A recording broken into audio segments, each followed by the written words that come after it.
Yeah, so I did a pilot presentation for 20s because, we're finally shooting that pilot first week of October with TBS.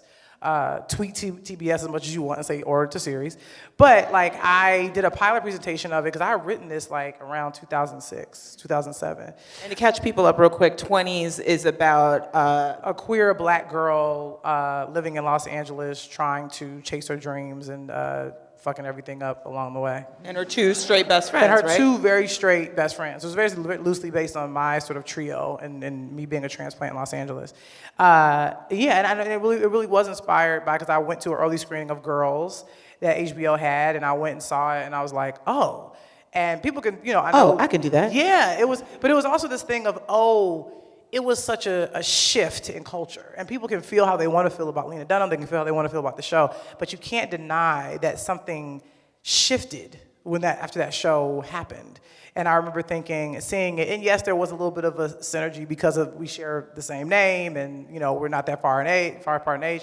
And some people, it was interesting because I looked at that and I was like, if that was a show with black girls on there like this, and we could tell our shit in this way, it would be revolutionary. Yeah. 100%. And then I think, here comes Insecure, and then me telling my story, which happens to be a little slightly different, obviously because I'm a lesbian, but I just was like, I think that is gonna change the entire conversation. Yeah. So I did a pilot presentation for it where myself, Justin Simeon, he was like, because we did a concept trailer for Dear White People, which pretty much helped us to get people to understand what we were trying to do, which helped us get it made. And Justin was like, let's do it for 20s, because people don't really seem to understand what it is and the significance. The truth is, they weren't ready for it. I think they actually have to wait for Denise to come out in order for 20s to be a thing. So I do a pilot presentation. I'm not in it because I'm not an actor. I was like, I'm not an actor. I just want to cast it with some friends and shoot some of the scenes and put it out online.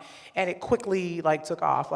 So many blogs, wrote about Refinery 29, did a whole piece about it. It was a whole thing. And what happened was Allison Jones, who was a famed casting director, saw it and said, no shade to the actresses in it, but she was like, I want to meet whoever is behind this. Yeah. And I remember getting a call from my then manager. He's like, Allison Jones wants to meet you. I said, who's Allison Jones?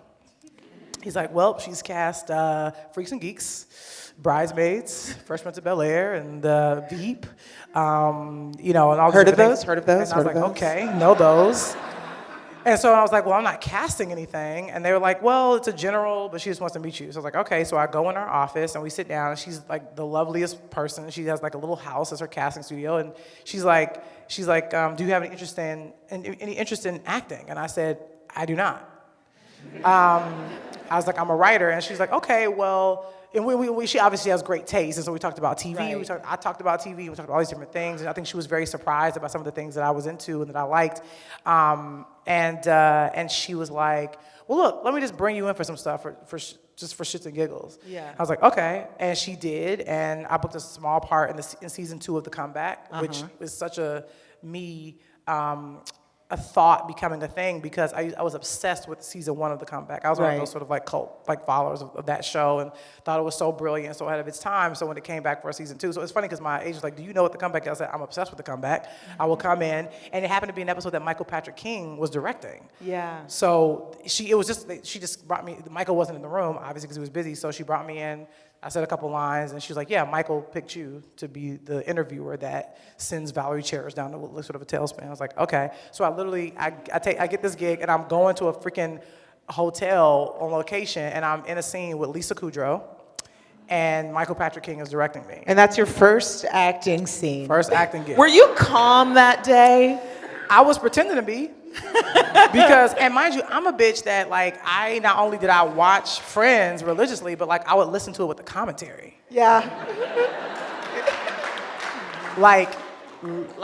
Create my own class. I'd be in my, a black girl, because with this one we had moved to Evanston finally, so we're in a bit of a suburb. I'm a black girl in my room, watching DVDs of Friends, listening to Marta Kaufman and David Crane talk about how they shaped it.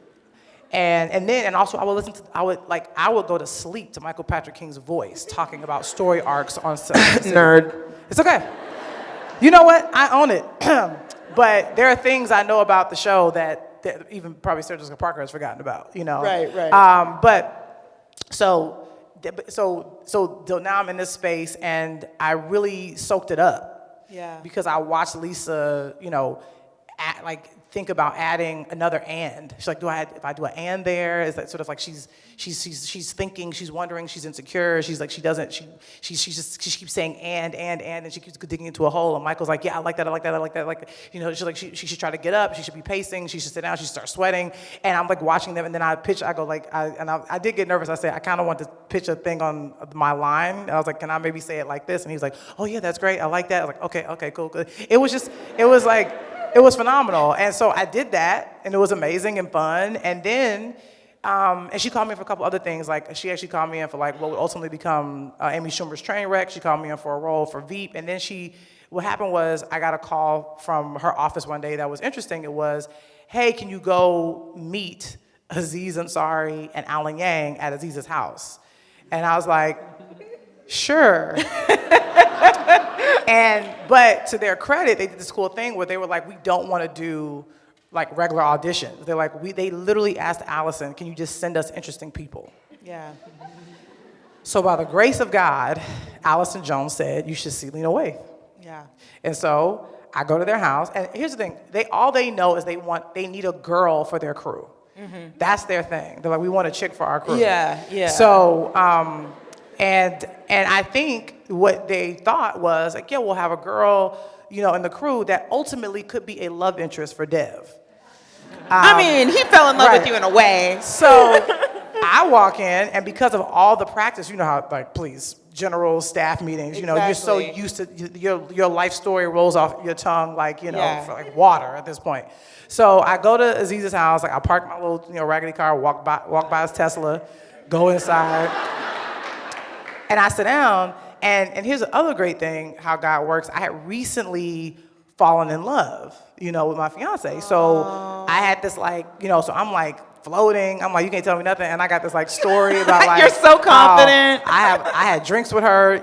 I think it is a business drink. She think it is something else. And then I realized it was something else by the time the thing's over. And so then she was drinking this wine at the place that she really liked. And so I was like, well, I knew I was gonna see her the next night at my manager's housewarming. So I called the restaurant. I'm like, what was the wine she was drinking that she liked? So I can buy a bottle of it and take it to the party the next night and present it. And if I'm thinking right, if she did like me, then I'm like, yo, hey, I like you too. If you didn't, like, just enjoy the wine. This is so romantic.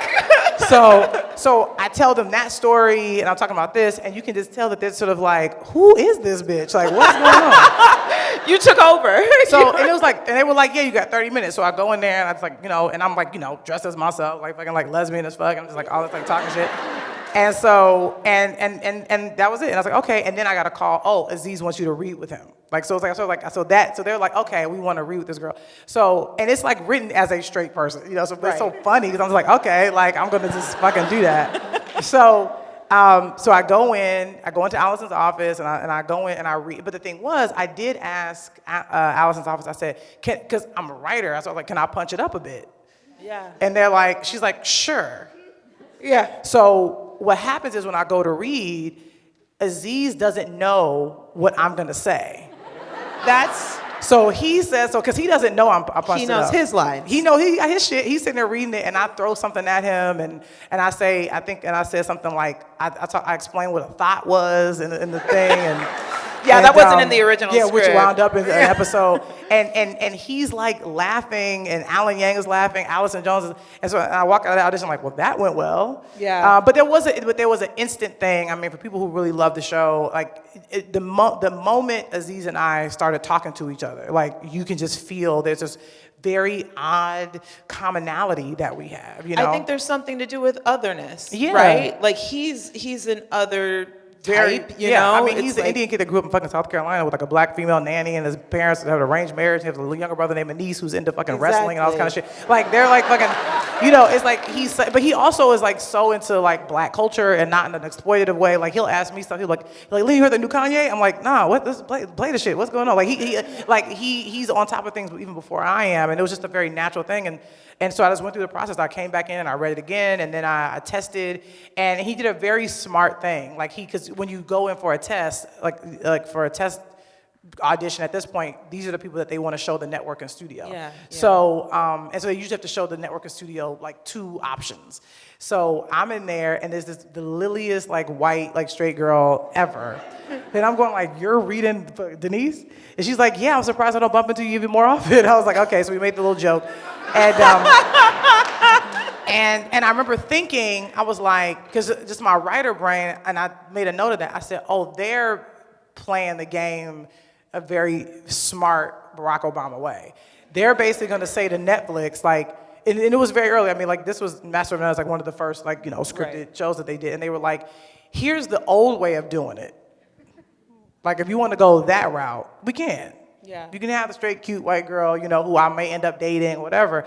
But if you go with this girl, then we're something else. Then we're something something modern new. and cool and new. And obviously it worked. Yeah. And the funny thing was, when I had a cold, I was like, oh my God, of course I get a fucking cold. And I just was like, oh well, like a NyQuil, it figured out. And NyQuil, what? Yeah, and I remember thinking about, like, you know, the flu game, like when Michael was like playing and fucking, you know, had to fucking lean on Pippen, literally and figuratively, and I was like, I'm gonna fucking go in here and I'm gonna fucking just keep shooting and see what happens. And I remember saying that too before I sat down. I was like, I got a fucking cold, but I said, we're gonna do it like MJ, you know, and maybe get some iconic sneakers out of this shit. And Michael Schur, who was the EP, he was like, I can't. He's like, this, okay, go ahead. He's like, of course, like, I love it. That's like your reference. Like, yeah, man, I'm fucking MJ this shit. And it was, and then I got a call, you know, from Aziz that said, come to New York and just fucking shoot this thing for like a couple months and let's see what it is. And I just took a leap because I really loved him on Parks and Rec, and I was a fan of Alan Yang's, you know, material, and I was like, why not? Like, let's see what happens. Yeah, and that was really how it all happened. And that's incredible. There's something that I highlight in that story about you being available and open. Allison called you and you said yes. Yeah. At first you said no. First you said no, I don't want to like, act. Yeah. But then you started to say yes, and you were available. Yeah. And I was honest. Yeah. That's the thing, I was honest. I wasn't going to lie and go, yeah, sure. Because that would have been disingenuous. And that's why she put you up for things that were true to who you were and who you could portray. Yeah, and Allison is very gifted. And the truth is, I think a lot of people don't give casting directors a lot of credit. Like, yeah. She is someone who, I mean, she gave us Melissa McCarthy. She gave you, like, you know, fucking Seth Rogen. Like, I mean, like, she's a person who can see someone and go, yeah, here, put them in this thing. And so Yeah. my life would not be what it was if she had not said, hey, you should see Lena Waithe. Like, so I'm always grateful to her, and then I always give her a shout because I think casting directors are often forgotten. That's amazing.